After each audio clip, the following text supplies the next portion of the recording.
Ang House of Representatives maaari pang maghain ng motion for reconsideration hinggil sa deklarasyon ng Korte Suprema sa Articles of Impeachment bilang unconstitutional. Kaugnayan may nakalapang report si Bombo Grant Hilario.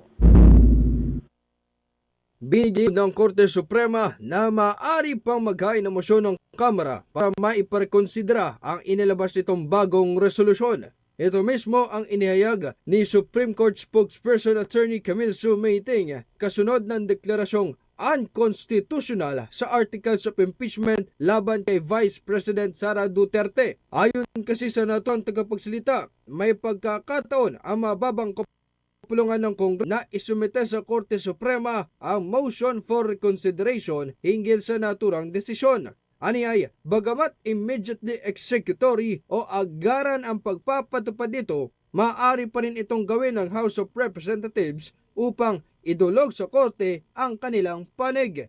Maalala kasi na inanunsyo ni spokesperson Attorney Camille Ting ang pagdedeklara ng kataas-taasang hukuman sa kinakarap na impeachment complaint ng ikalawang Pangulo na hindi naayon sa konstitusyon ng bansa. The Supreme Court en banc declared the articles of impeachment against Vice President Sara Duterte unconstitutional, noting that it is barred by the one-year rule under Article 11, Section 3, Paragraph 5 of the Constitution, and that it violates the right to due process enshrined in the Bill of Rights. Therefore, the Senate could not acquire jurisdiction over the impeachment proceedings.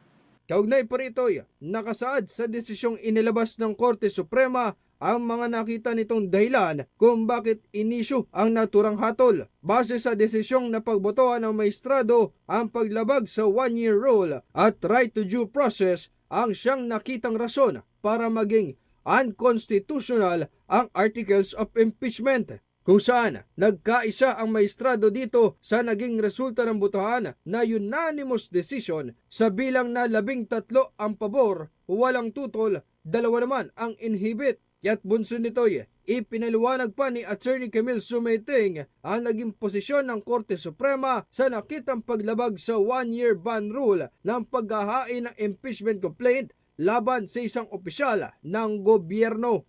Well, number one, it said that the articles of impeachment, which was the fourth complaint, violated the one-year period ban because there were 3 complaints that came ahead of it.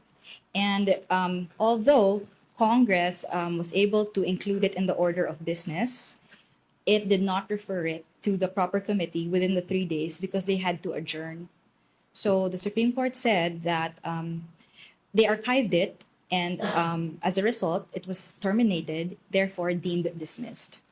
So the one-year ban will start or count from the time it was dismissed.